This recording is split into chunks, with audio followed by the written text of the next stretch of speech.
እኔ እዚህ ቤት ብዙ ጊዜ መጥቻለሁ። ግን የእግዚአብሔር ሰው እግዚአብሔር አምላክ ይባርከው። አሜን። ለትውልዱ መድኃኒት አድርጎ ያስቀጥለው። አሜን። በህይወቱ በሱ ባለበት ጊዜ ብዙ ነፍሳቶች እግዚአብሔርን ያገኛሉ፣ ከቆዘሙበት ይመለሳሉ። እግዚአብሔር ያኖርህ። አሜን። እድሜ ይስጠው፣ ጤና ይስጠው። አሜን። ሁሉ ጊዜ ምን ይለኝ ነበር? በግራ ጎንሽ ሽባ አርጎ ሊገድል ያለ መንፈስ ተመታ ይለኛል። ሁሉ ጊዜ እኔ ግን በተረዳሁበት መንፈስ ሽባ አርጎ የወጣ መንፈስ ተመታ ብሎ ሲለኝ እግሬ ሽባ የሚሆን ነበር የሚመስለኝ፣ የተረዳሁበት ማለት ነው፣ ምንም ባለማወቄ ማለት ነው። ግን ለካ ባልጋ ላይም ወድቆ ሽባ ይኮናል። በሽታ ሌላ ደዌ ሰውን ሽባ ያረጋል። ይሄንን ነው እኔ የተረዳሁት። ግን በዚህ መልክ ስመጣ ግን ምንም በማያውቀው አንደበቴ አምላኬ ምንም አላቅም፣ አንተ ግን ተለመነኝ እልና ዝም ብዬ በደንቆሮ መንፈሴ ጌታን ጠይቀዋለሁ። ይሄንን ነገር ልክ እዚች ቤት በመጣውበት ቁጥር ሁሉ ሐዋርያው ይናገረኛል። እቺን ነገር ሳይናገረኝ ወጥቼ አላቅም። በኋላ መጨረሻ እኔ መረዳት ሳልችል ቀርቼ ይሁን አይሆን አላቅም፣ ልጄ በህልሙ አሜሪካን ሀገር ያለው ልጄ አንድ ቀን ይደውልልኛል ማለት ነው። እማዬ ምን ሆነሻል አለኝ። ምንም አልሆንኩ፣ ጤነኛ ነኝ። ምንም የሆንኩት ነገርም የለም፣ አላመመኝም፣ ምን አላልኩም፣ ምንም አልሆንኩም አልኩት። እኔ ግን ስቃዥ አደርኩ አለኝ። ምን ነው ልጄ ምን አየህ አልኩት። ብዬ ብለው ጽጌ ልብስሽን መታ ስትለብሰው አየሁት አለኝ። ጽጌ ማለት ደግሞ ጓደኛዬ ናት። ኩላሊቶቿ ፌል አድርገው በኮሮና ሰዓት ኮሮና ተጨምሮ ይዞ ገሏታል። የለችም በህይወት። በጌታ በኢየሱስ ስም ነው ያልኩት። ደነገጥኩና ስልኩ ተቋረጠ። መልሶ ሲደውልልኝ ልጄ ያልኩት አቤት አለኝ። ልጄ እኮ የአንድ ደግሞ ልጅ አለኝ፣ አገልጋይ ልጅ አለኝ። እሱ ልጁ ሲወለድ ደስታ የልጁን ድምጽ ስሰማ ትንፋሼ ተቋርጦ ለተወሰነ ደቂቃ ጸጥ ብዬ ነበር አልኩት። በይ ቶሎ ሐኪም ቤት ሂጂና ቶሎ ታይ አለኝ።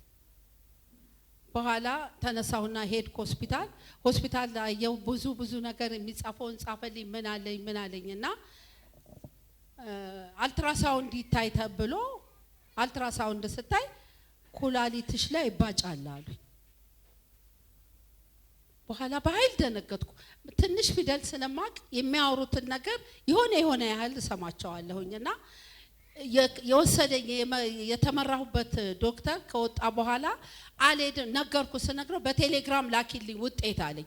ኖ አልክልህም፣ ኩላሊትሽ ላይ ችግር አለ ብለውኛል አልኩት። በኋላ ምንም አላልኩኝ። እሺ በቃ ጠብቂኝ አለኝ። 11 ሰዓት ሲመጣ እዛ ኩላሊቴ ላይ ያለውን ነገር አየው። ኩላሊትሽ ላይ ምን እንደሆነ አይታወቅም፣ መባጫለ። ዶክተር አዜብ የምትባላለች እሷ ትየዋለች። እሺ አልኳት። የዛች ዶክተሯ ጋር ቀኑ ደረሰና ሄድኩ። ኩላሊቶት ላይ ማዘር እብጠት አለ ያቃሉ አለችኝ። አዎ አቃለሁ፣ ግን ምንም ቀን አልፌ አላቅም። ሌሊት ከእግዚአብሔር ጋርስ ምንም በማያቀው እኔ ጸሎት እንኳን በውል መጸለይ አልችልም፣ እግዚአብሔር ያስተምረኝ። ግን በዛች ሰዓት ግን እለምናለሁ፣ ፈጣሪዬን ማጸነዋለሁ። በኋላ ዛች ዶክተር ጋር እንትናልኩና ስጠይቃት ሲቲ ስካን መሰራት አለብሽ አለች። ሲቲ ስካን ሲሰራ ካንሰር ነገር ይታያል ብለው እነሱ መልሰው ጻፉ ማለት ነው ለነሱ። የመጨረሻው ቀን እሷ ዶክተሯ ጋር ሲሄድ ገባው። ምን አለች? ማዘር አለች ይሄ ከኔ አቅም በላይ ነው፣ ስለዚህ ዶክተር ሌላ ሰርጂን ዶክተር አለ ወደሱ ጋር ልላኮት በቃ አለች። የመጨረሻ መኖር ያለ አልመሰለኝም። በቃ ህይወት ዛጋ ያከተመ ነገር መሰለኝ። ተስፋ ቆረጥኩ።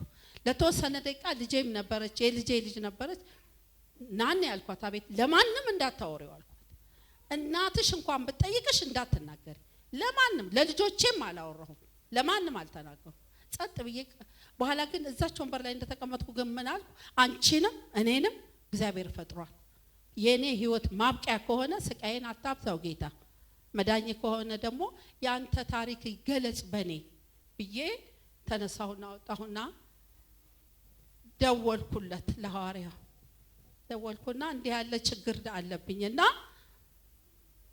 ምን ላርግ አልኩት ምን ላርግ ስለ ምንም ነገር የለም አይዞሽ እግዚአብሔር አለ እግዚአብሔር ቀድሟል አለኝ ምንም አለ እቺን ቃል ብቻ አዳመጥኩና እሺ ብዬ ግን የተሰበረ ልብ ነው ይሄን እምሰማበት ድምጽ ግን ሰባራ ነው በጣም መኖር ያለ ሁሉ አልመሰለኝም በኋላ ያቺን ቀን ከልጄ ጋር እንደገና ውጭ ካለው ልጅ ጋር አወራሁና ኦፕራሲዮን ትሆኛለሽ አለኝ ያ የሚያይ ዶክተር የተላኩለት ዶክተር አቅሎ ነገረኝ በጣም ቀላል ሞጀሌ እንደመውጣት አይነት ነው በቃ አይዞት ምናምን አለ በኋላ እሺ አልኩኝና እንትን አልኩት ማለት ነው በቃ እሱ ጋር ሐሙስ ተገናኝተን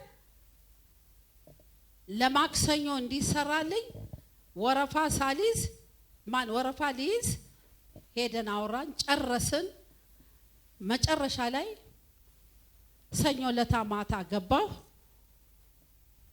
ተነሳሁኝና ገባሁ ማለት ነው ግን ስገባ ወደ ኦፕራሲዮን ክፍሉ ግን ጌታ ሆይ እኔ አንተን ይዤ ገባሁ ዶክተሩ አይደለም እኔን ኦፕራሲዮን የሚያደርገኝ አንተ ራስህ ነህ መድኃኒቱም ላይ የዶክተሩም እጅ ላይ መሳሪያውም ላይ አንተ ተገለጽ አንተ ብቻ እንደፈቀድክ አርገን ብዬ ተነስቼ ገባሁ እዛ ማለት ነው ኦፕራሲዮን ተደረኩኝ ከኔ ውስጥ የወጣው ታሪክ እኔም ጥቁር ነገር ምን እንደማ ጥቁር በቃ ኩላሊቴ ጥቁር ጥላሸት የሆነ ነገር ከ1 ኪሎ በላይ የሚሆን ነገር በአይን መታየት የማይችል የመጨረሻውን ጊዜ እግዚአብሔር ይሄኛውን ኩላሊቴን ለተወሰነ ጊዜ እንደተነገረኝ እግዚአብሔር ለልጄ በህልም እንደገለጸለት ባይሆን ኖሮ እኔ ዛሬ በእናንተ ፊት አልቆም ለምን ሁለቱም ኩላሊቶቼ ፌል ያረጉ ነበር አልጋዬም ላይ ሽባ ሆኜ ቀር ነበር እግዚአብሔር በዚህ ቤት ኖሮ ይሄን ቃል ተነግሮ እኔን እግዚአብሔር ምሮኛል አሜን ከሆስፒታል ከወጣው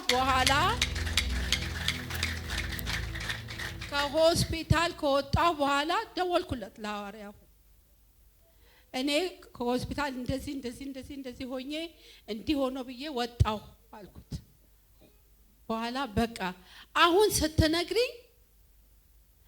ተናነሽ ፍላጻዎች ከላይሽ ላይ ረገፉ አለኝ አሜን አልኩት ተራገፉ አለኝ አሜን አልኩት ባንድ ወሬ ሲቲ ስካን እንደገና ተነሺ ተብዬ ታዘዝኩ ማለት ነው እየፈራሁ እየቸርኩ እግዚአብሔር ትላንትና ትልቁን አሳልፎኛል ይሄን ደግሞ ሳያሳልፈኝ አይቀርም ለኔ እግዚአብሔር ሊያሳየኝ ያለው ትልቅ ነገር ወደፊት አለ ብዬ ለራሴ ነገርኩት ከዛ በኋላ እዛ ሄድኩ ሲሄድ ሲቲ ስካኑ ሲመጣ ምን አለኝ ዶክተሩ መልሶ እንቅርት አለብሽ አለኝ የባሰ በስንት መከራ ያለፍኩ ሴትዮ ሌጋ ኦፕራሲዮን ሊሆን ማለት ነው በቃ ምንም በቃ ለሱም የነገርኩት ነገር በውስጤ ስላለ እኔ ኦፕራሲዮን ከዚህ በኋላ አልሆንም የፈለገ ነገር ሞትም ከመጣ እንደዚሁ በቃ መሞት ነው ያለብኝ ያ መንገድ በስንት ፈተና ከእግዚአብሔር ጋራ ጌታ መድኃኒቴ ኢየሱስ ክርስቶስ አትርፎኛል ድጋሚ ግን